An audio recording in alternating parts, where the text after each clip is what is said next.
Polytechnic ভর্তি পরীক্ষার সিস্টেমটা আসলে কেমন, এখানে সিলেবাসটা আসলে কি এবং প্রশ্নের মান বন্টনটা কীভাবে হয়। এসএসসি পরীক্ষা যারা সদ্য কমপ্লিট করেছ, রেজাল্টের জন্য অপেক্ষা করতেছ, তাদের মনে এরকম বিভিন্ন প্রশ্ন কিন্তু ঘুরপাক খাচ্ছে। এই প্রশ্নটা আমরা এখন বিস্তারিত এই ভিডিওতে জানার চেষ্টা করব।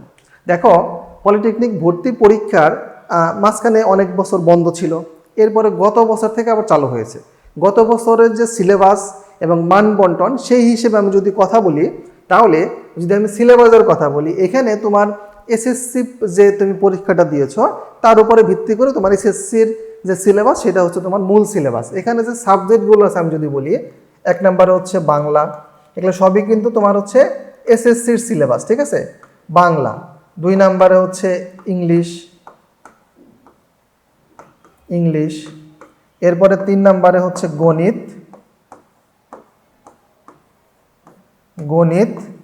4 নম্বরে হচ্ছে পদার্থ, 5 নম্বরে হচ্ছে রসায়ন এবং 6 নম্বরে হচ্ছে মানসিক দক্ষতা।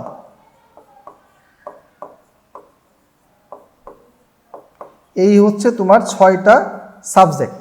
এখন আমি যদি এই 6টা সাবজেক্টের সিলেবাসের কথা বলি, তাহলে তোমার এসএসসি যে তুমি পরীক্ষাটা দিয়েছ বা তোমার এসএসসির যে বইটা ছিল সেই বইয়ের উপরে তোমার প্রস্তুতিটা নিতে হবে। এখন যদি মানবন্টনের কথা বলি, তোমার মোট পরীক্ষা হয়, মানে মোট নম্বর হচ্ছে 100 মার্কের। তোমার যে ভর্তি পরীক্ষাটা অনুষ্ঠিত হবে সেখানে হচ্ছে মোট 100 মার্কের। এই 100 মার্কের মধ্যে আবার 2টা ভাগ আছে। প্রথম ভাগটা হচ্ছে এসএসসির রেজাল্ট, এসএসসির যে রেজাল্ট তার উপরে ভিত্তি করে হচ্ছে 30 মার্ক, আর বাকি 70 মার্ক হচ্ছে তোমার ভর্তি পরীক্ষা অনুষ্ঠিত হবে। 70 মার্কের ভর্তি পরীক্ষায় 60টা এমসিকিউ থাকবে। এই 60টা এমসিকিউর জন্য সময় থাকবে হচ্ছে 1 ঘন্টা এবং প্রত্যেকটা এমসিকিউর জন্য মান থাকবে হচ্ছে বা নম্বর থাকবে 1 মার্ক করে, ঠিক আছে। বাংলাতে তোমার থাকবে 10টা এমসিকিউ, 10টা এমসিকিউর জন্য হচ্ছে 10 মার্ক। ইংলিশের জন্য হচ্ছে 10টা এমসিকিউ, 10টা এমসিকিউর জন্য তোমার হচ্ছে 10 মার্ক। গণিতের জন্য হচ্ছে 20টা এমসিকিউ, 20টা এমসিকিউর জন্য 1 করে, তাহলে এখানে হচ্ছে মোট মার্ক হচ্ছে 20। পদার্থের জন্য 10টা এমসিকিউ, সেখানে প্রতি প্রশ্নের মার্ক হচ্ছে 1 করে, তাহলে এখানে হচ্ছে 10। রসায়নের জন্য হচ্ছে 10টা এমসিকিউ, প্রতি প্রশ্নের মান 1, তাহলে এখানে হচ্ছে 10। আর অ্যাপটিটিউড টেস্ট মানসিক দক্ষতা, এখানে 10টা প্রশ্ন থাকবে এবং প্রত্যেকটার মার্ক হচ্ছে 1 করে, তাহলে এখানে হচ্ছে 10। এই হচ্ছে মোট 70 মার্ক। এই 70 মার্কে তোমার ভর্তি পরীক্ষা অনুষ্ঠিত হবে, ঠিক আছে। 60টা এমসিকিউ, এখানে দেখো 60টা এমসিকিউ আছে, 70টা এমসিকিউ আছে। 70টা এমসিকিউর জন্য হচ্ছে 70 মার্ক, আর তোমার সময় থাকবে কতক্ষণ? 1 ঘন্টা।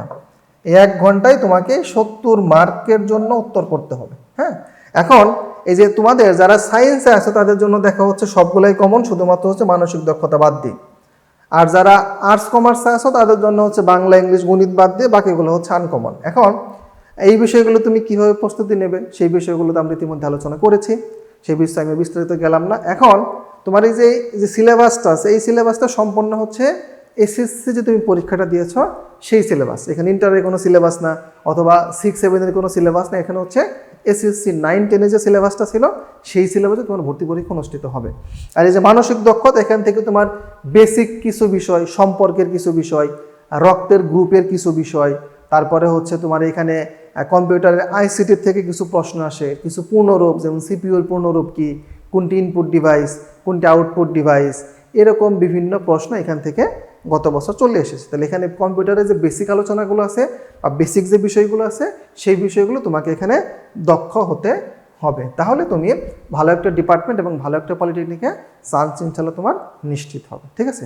তাহলে এর পরবর্তীতে আরও যদি তোমার বিস্তারিত কোনো তথ্যের প্রয়োজন হয়, তাহলে এই ভিডিওর ডেসক্রিপশনে একটা গুগল ফর্ম দেওয়া আছে, সেই ফর্মটা তুমি যদি পূরণ করো, তাহলে সফটম্যাক্স অনলাইন স্কুলের প্রতিনিধি টিম তোমাকে আরও বিস্তারিত তথ্য দিয়ে এবং তোমার যে আরও যে বিভিন্ন কনফিউশন বা বিভিন্ন ধরনের প্রশ্ন মনে থাকতে পারে, সমস্ত কনফিউশন এবং প্রশ্নের উত্তর তুমি ইনশাল্লাহ এখান থেকে পাবে। সকলের জন্য শুভকামনা, ধন্যবাদ সবাইকে।